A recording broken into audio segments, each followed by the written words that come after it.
नमस्कार, मैं इंदु सिंह कला एकेडमी के इस चैनल पर आप सबका स्वागत करती हूँ। आइए आज हम नेट के सिलेबस में शामिल इकाई 7 में पाठ्यपुस्तक के आधार पर जो कहानियाँ दी गई हैं उनमें से आज हम कमलेश्वर कृत राजा निर्बंसिया कहानी का अध्ययन कर उसके महत्वपूर्ण बिंदुओं को समझने का प्रयास करते हैं। तो आइए इसके मुख्य बिंदुओं को समझते हैं। कमलेश्वर कृत राजा निर्बंसिया कहानी। कमलेश्वर का संक्षिप्त जीवनी। कमलेश्वर का पूरा नाम कमलेश्वर प्रसाद सक्सेना था। उनका जन्म 6 जनवरी 1932 ईस्वी को उत्तर प्रदेश के मैनपुरी जिले में हुआ था। निधन 27 जनवरी 2007 को हुआ। कमलेश्वर 20वीं सदी के सबसे सशक्त लेखकों में से एक माने जाते हैं। कमलेश्वर की अनेक कहानियों का उर्दू में अनुवाद हुआ है। भारतीय कथाओं पर आधारित पहला साहित्यिक सीरियल दर्पण उन्होंने लिखा था। दूरदर्शन पर साहित्यिक कार्यक्रम पत्रिका की शुरुआत इन्हीं के द्वारा हुई थी। पहली टेलीफिल्म 15 अगस्त के निर्माण का श्रेय इन्हीं को जाता है। कमलेश्वर भारतीय दूरदर्शन के पहले स्क्रिप्ट लेखक के रूप में भी जाने जाते हैं। सन 1995 ईस्वी में कमलेश्वर को पद्म भूषण से नवाजा गया और 2003 में उन्हें कितने पाकिस्तान उपन्यास के लिए साहित्य अकादमी पुरस्कार से सम्मानित किया गया। वे सारिका, धर्मयुग, जागरण और दैनिक भास्कर जैसे प्रसिद्ध पत्र पत्रिकाओं के संपादक रहे हैं। कमलेश्वर की अंतिम अधूरी रचना अंतिम सफ़र उपन्यास थी, जिसे कमलेश्वर की पत्नी गायत्री कमलेश्वर के अनुरोध पर तेजपाल सिंह धामा ने पूरा किया।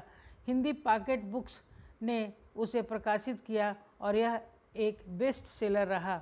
कमलेश्वर के प्रमुख कहानी संग्रह राजा निर्बंसिया 1957 ईस्वी, कस्बे का आदमी 1958 ईस्वी, खोई हुई दिशाएं 1968 ईस्वी, मांस का दरिया 1966, बयान 1973, आज़ादी मुबारक 2002, समग्र कहानियाँ 2002।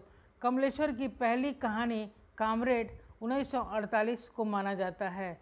हिंदी कहानी की बृहद त्रयी में कमलेश्वर, राजेंद्र यादव और मोहन राकेश ये तीनों नई कहानी के महत्वपूर्ण हस्ताक्षर हैं। राजा निर्बंसिया कमलेश्वर की दोहरे कथानक वाली पहली कहानी मानी जाती है। राजा निर्बंसिया कहानी का सारांश। राजा निर्बंसिया कहानी कमलेश्वर की बहुचर्चित कहानी है।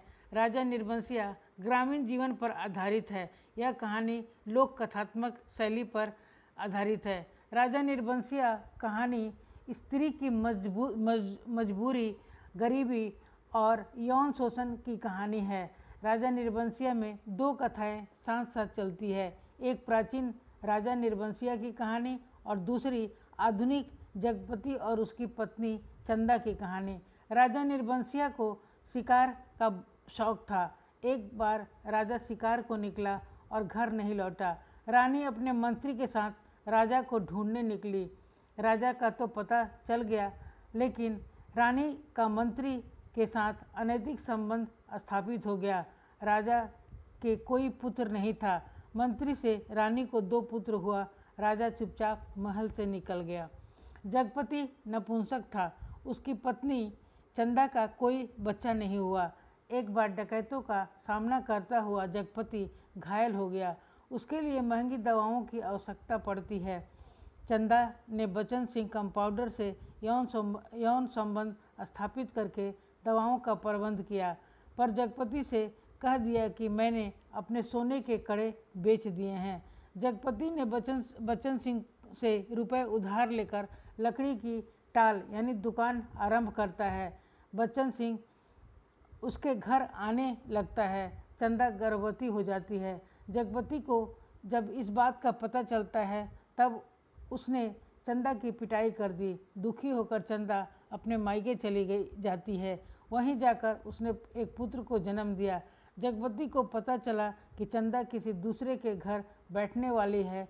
जगपति दुखी होकर जहर पीकर आत्महत्या कर लेता है। राजा निर्बंसिया कहानी के पात्र। जगपति, चंदा का पति, चंदा जगपति की पत्नी, दयाराम जगपति का रिश्तेदार, दूर के रिश्तेदार रिश्ते में भाई लगता है। बच्चन सिंह गांव के अस्पताल का कंपाउंडर। राजा निर्बंसिया और उसकी रानी। भटियारिन। राजा निर्बंसिया की रानी ही भटियारिन बनकर राजा निर्बंसिया से मिलने जाती है। धन्यवाद, आपने हमें सुना और देखा, इसके लिए बहुत बहुत धन्यवाद। नेक्स्ट वीडियो में हम कुछ और भी महत्वपूर्ण वीडियो लेकर आएंगे, उसके लिए धन्यवाद।